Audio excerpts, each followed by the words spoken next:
السلام علیکم ورحمۃ اللہ وبرکاتہ۔ بسم اللہ الرحمن الرحیم۔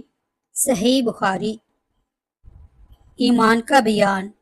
ایمان والوں کا عمل میں ایک دوسرے سے بڑھ جانا عین ممکن ہے۔ حدیث نمبر 22۔ اسماعیل مالک عمر بن یحییٰ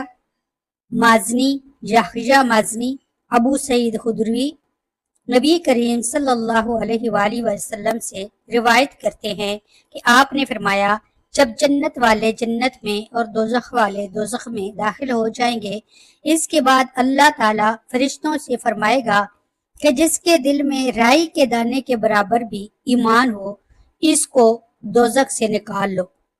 پس وہ دوزخ سے نکالے جائیں گے اور وہ جل کر سیاہ ہو چکے ہوں گے، پھر وہ نہر حیاء یا نہر حیات میں ڈال دیے جائیں گے، تب وہ تر و تازہ ہو جائیں گے، جس طرح دانہ تر و تازگی کے ساتھ پانی کے ساتھ اگتا ہے۔ اے شخص، کیا تو نے نہیں دیکھا کہ دانہ کیسے سبز کومپل زردی مائل نکلتا ہے؟ اس حدیث کے ایک راوی عمر نے اپنی روایت میں لفظ حیا کی جگہ حیات کا لفظ اور من ایمان کی جگہ من خیر روایت کیا ہے۔ صحیح بخاری۔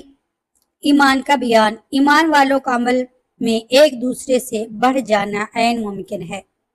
حدیث نمبر 23۔ محمد بن عبید اللہ، ابراہیم بن سعد، سہیل ابن شہاب، ابو امامہ بن سہل بن حنیف، ابو سعید خدری رضی اللہ تعالی عنہما کہتے ہیں کہ رسول اللہ صلی اللہ علیہ وآلہ وسلم نے فرمایا کہ میں سونے کی حالت میں تھا کہ میں نے یہ خواب دیکھا کہ لوگ میرے سامنے پیش کیے جاتے ہیں اور ان کے بدن پر قمیص ہے، بعض کی قمیص تو صرف استانوں ہی تک ہے اور بعض ان سے نیچے ہے، اور عمر بن خطاب رضی اللہ تعالیٰ عنہ بھی میرے آگے پیش کیے گئے اور ان کے بدن پر جو قمیص ہے وہ اتنا نیچا ہے کہ وہ اس کو کھینچتے ہوئے چلتے ہیں۔ صحابہ اکرام نے عرض کیا کہ یا رسول اللہ صلی اللہ علیہ وآلہ وسلم، آپ نے اس کی کیا تعبیر لی؟ آپ صلی اللہ علیہ وسلم نے فرمایا، اس کی تعبیر دین ہے۔ صحیح بخاری۔ ایمان کا بیان۔ شرم و حیا بھی ایمان سے ہے۔ حدیث نمبر 24۔ عبداللہ بن یوسف، مالک بن انس، ابن شہاب، سالم بن عبداللہ بن عمر کہتے ہیں کہ نبی کریم صلی اللہ علیہ وآلہ وسلم ایک مرتبہ کسی انصاری صحابی کے پاس سے گزرے اور ان کو دیکھا کہ وہ اپنے بیٹے کو حیا کے بارے میں نصیحت کر رہے تھے۔ پھر رسول اللہ صلی اللہ علیہ وسلم نے فرمایا کہ حیا کے بارے میں اس کو نصیحت کرنا چھوڑ دو، اس لیے کہ حیا ایمان میں سے ہے۔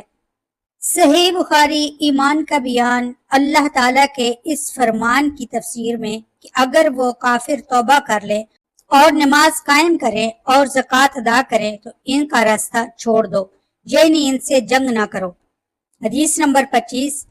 عبداللہ بن محمد مسندی، ابو روح حرمی بن عمارہ، شعبہ، واقد بن محمد ابن عمر رضی اللہ تعالی عنہ کہتے ہیں کہ رسول اللہ صلی اللہ علیہ وسلم نے فرمایا، مجھے یہ حکم دیا گیا ہے کہ میں لوگوں سے اس وقت تک جنگ کروں جب تک کہ وہ اس بات کی گواہی نہ دینے لگے کہ اللہ کے سوا کوئی معبود نہیں، اور یہ کہ محمد اللہ کے رسول ہے، اور نماز پڑھنے لگے اور زکوٰۃ دیں۔